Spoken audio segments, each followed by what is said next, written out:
Good morning, EP Calculus. Here to talk with you about absolute extreme values, or as you see on the board, absolute extrema.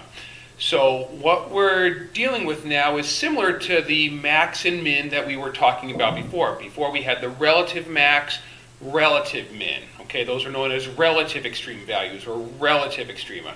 That meant that we were hitting the highest point or the lowest point in a local area. Okay, so for example, looking at this graph, we have a relative max right here because that's the highest point in that general area, and here's a relative min because that is the lowest point in that general area, and here's another relative min, that's the lowest point in that general area, and we have another relative max right there as well. So we were working with relative extrema, and that's what you did, is you were finding those relative extrema with the first derivative test or the second derivative test.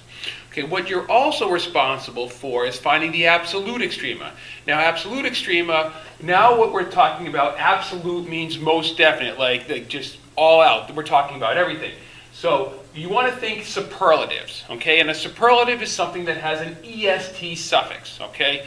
The greatest, the furthest, the highest, the lowest, okay? So if we were to look at this graph and I were to ask you, where is the lowest point on this graph? Okay, that's the same thing as asking what is the absolute minimum value of the function. Okay, what is the lowest possible value of the function? All right, and we can see that this graph actually extends down forever.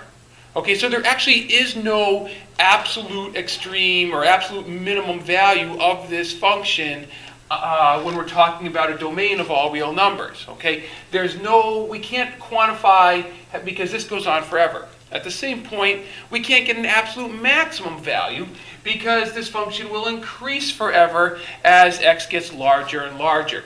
So quite often, but not always, when you're asked to find an absolute max or an absolute min, you're given a closed interval, a set domain, if you will. Okay? So if we go back to this graph right here, we say, okay, well, right now there is no absolute minimum value.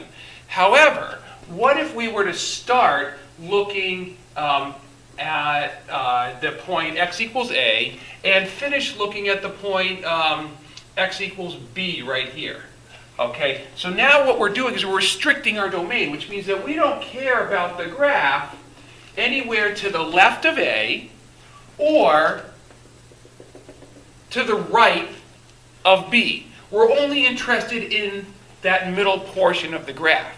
Now is it possible to determine where the absolute max or where the absolute minimum value is? And the answer is yes, okay, because now we're looking for the highest point.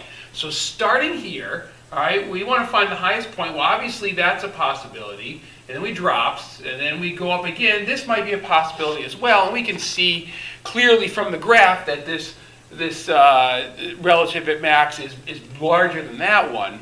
Okay, but if we don't have the graph, then we at least need to find out where the relative maxes are. So we find out where the relative maxes are, then we know that those are possible spots where the absolute maximum value may be.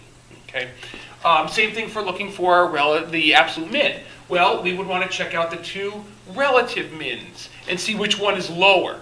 Okay, and when we're talking about higher or lower, what we're really interested in is not where on the x-axis that the relative max occurs or the absolute max occurs, but more what's going on in the y-axis. What's the y value? So we're going to be plugging numbers in just into the original function. I'll get more into that when we do the specific examples. Okay.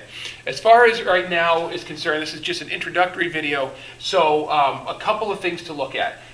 One, you may hear me or a textbook or something online, any other videos that you look at, talk about a global max or a global min. Global is just another word that some authors use. It means the same thing as absolute max. I will in all likelihood use absolute max, absolute min in my classroom. But if you hear the word global, it just means absolute. Just as earlier when we did relative max and relative min, I mentioned that you might hear local max, local min. Relative is to local what absolute is to global, and so on. Okay. Now, where can these absolute max and mins occur? Okay, they can occur one of two spots. Okay, the first spot I already talked about. They can occur at relative extreme values. Okay, so what we mean there is that an absolute max could occur at where a relative max happened to be. That over this interval right here, that would be the case. The highest point, it looks like, is going to be right there, and that happens to be occurring at a relative max.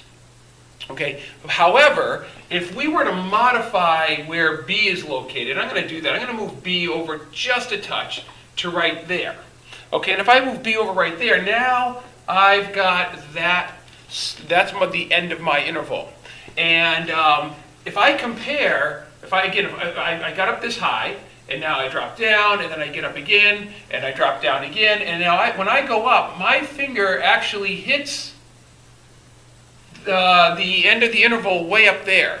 And if I go across, this is most definitely higher than the relative max. Okay, so the second spot where an absolute extreme value can occur is at the end point of the interval. All right, so that's why when you're given that closed interval, you're looking at, you got to check out the endpoints as well as the relative extrema. Okay, so we're going to have to figure out where it happens. Which one? Did it happen at a relative extreme value, or did it happen at an endpoint? The way we do that is through something called the candidates test. That's why that's been on the board behind me this whole video.